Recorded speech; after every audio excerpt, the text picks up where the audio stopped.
Africa Climate Summit theme song with a dance.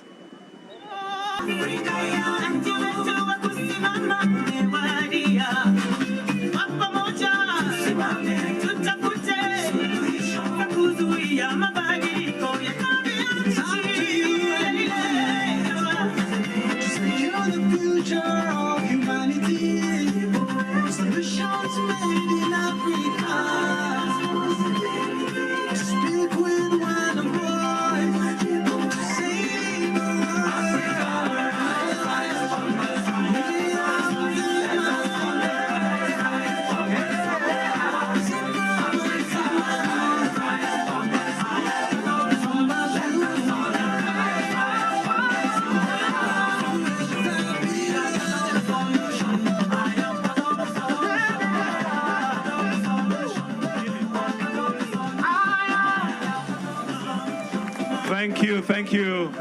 Let's give them a round of applause.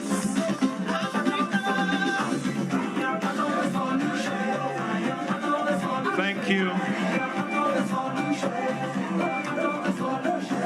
Thank you, DJ. Thank you. Why don't we give them a round of applause for that wonderful production. And at this point, allow me to now invite His Excellency, the President of this great nation, the host President of the Africa Climate Summit, His Excellency, Dr. William Samoei Ruto. Let's put our hands together as we welcome him. Welcome, sir. Thank you. Thank you very much, ladies and gentlemen, Your Excellencies, heads of state and government, ministers present,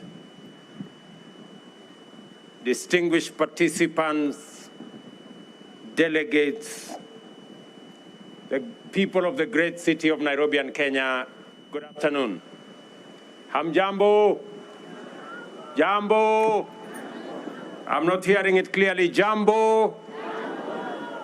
This week, African leaders from government and the private sector, as well as academic, scientific, technological, philanthropic, and civil society sectors converged in Nairobi to confer, consult, deliberate, and formulate consensus on a clear, new, bold, innovative, transformational, and distinct African position on how the international community must engage with the undeniable climate emergency that is threatening human well-being and life on our planet.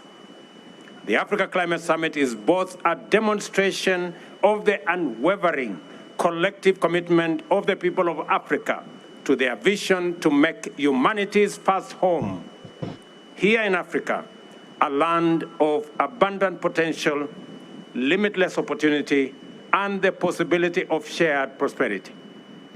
It is also showcases our determination to mobilize a global coalition of emergency responders to ensure that the industrialization necessary to drive future economic transformation restores our planet's vitality and ecological balance.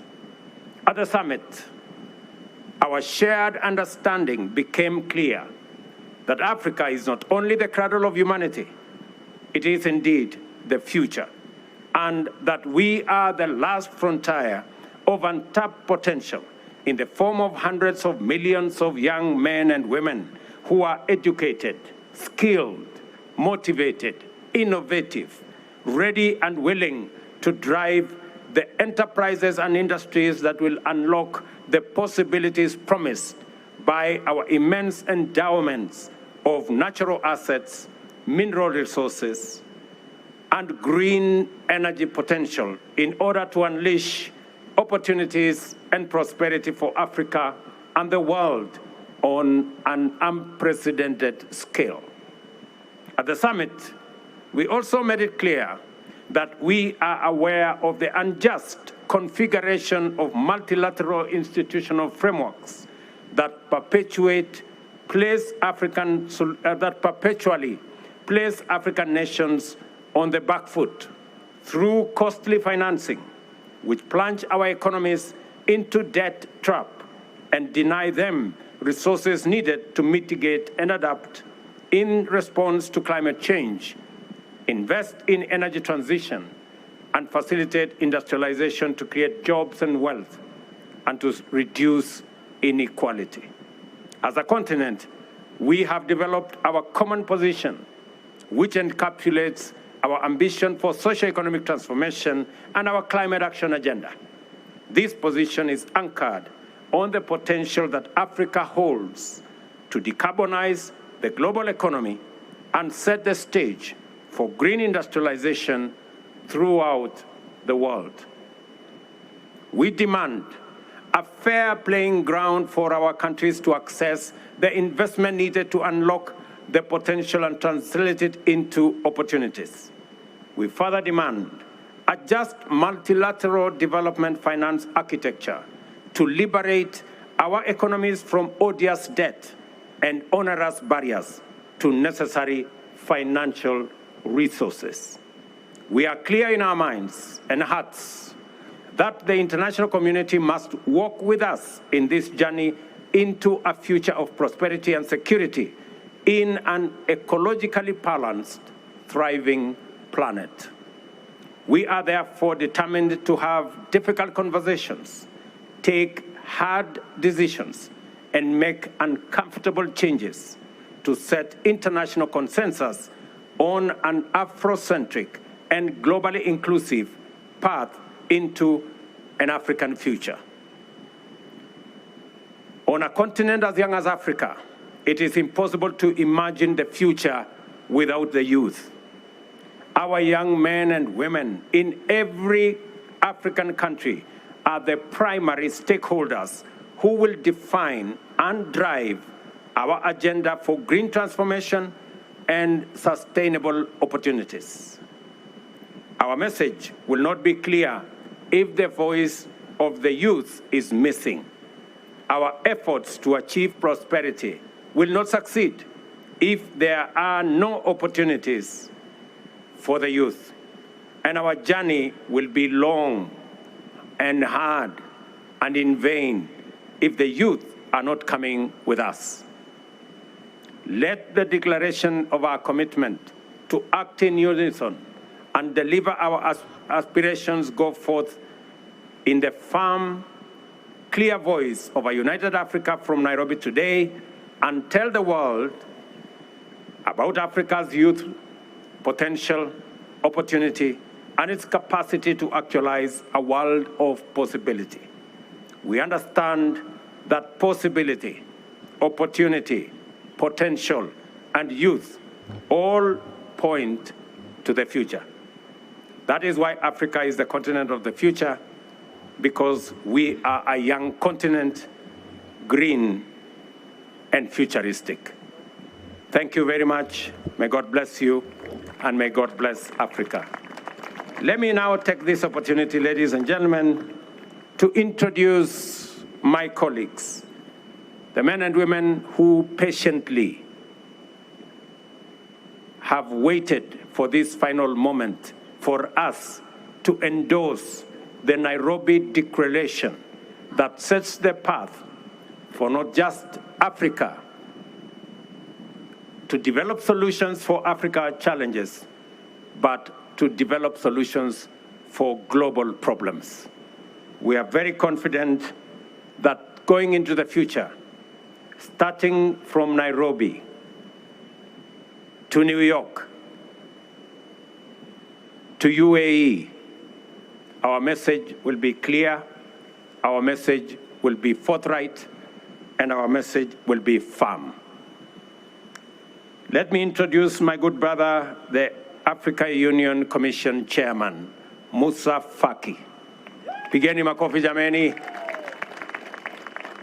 Let me also introduce my dear sister, right here, the President of Ethiopia, my dear sister, Saleh Walker Zewde. She's here.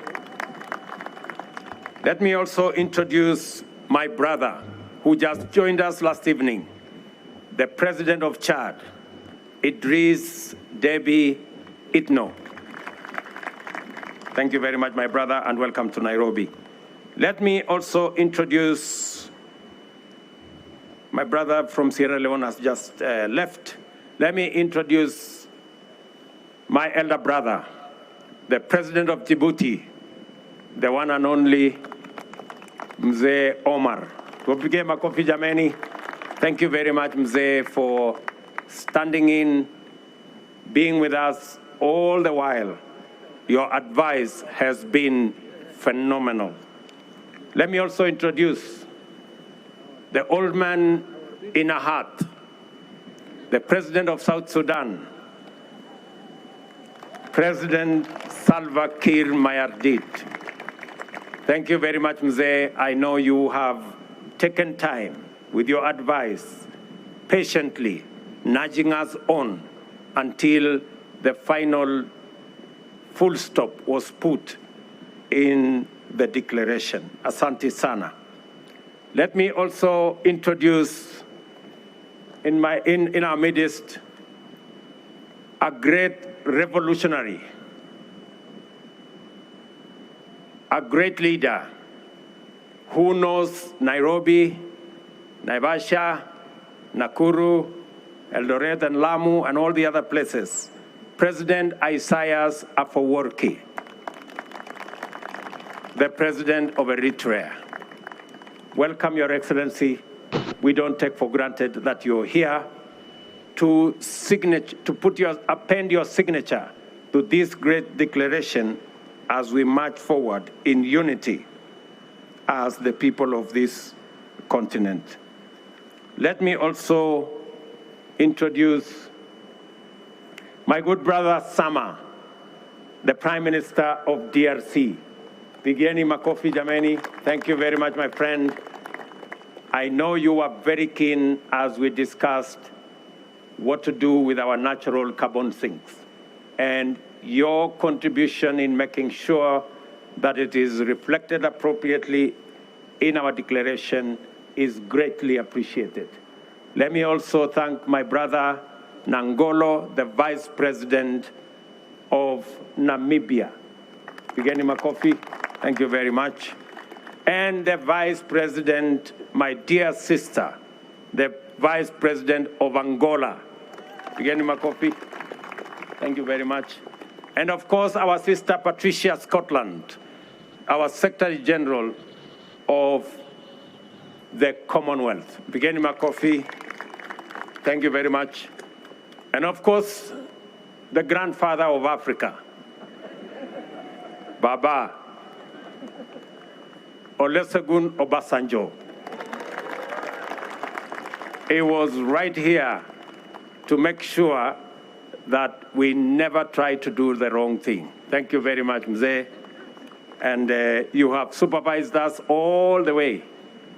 I tried to persuade him that we can do the rest alone, and he said no, just in case you make the wrong step last minute. So that's why he is here. Let me also recognize my brothers ministers who are here. All the ministers, thank you, and heads of delegation. I really want to appreciate our first ladies. They're right here. My good brother, the Deputy Prime Minister from Somalia, thank you very much for coming. And all the dignitaries, forgive me if I didn't mention your name directly. It in no way say your contribution was any less. We appreciate everybody who has been here. Thank you very much, Nairobi, for welcoming all our guests. Thank you very much, the people of Kenya, for welcoming all our guests. My very best wishes as we march on with the Nairobi Declaration into the next destination. Asanteni sana, God bless you, and God bless our great continent. Thank you very much.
Ladies and gentlemen, Excellencies, marks the end of the Africa Climate Summit 2023.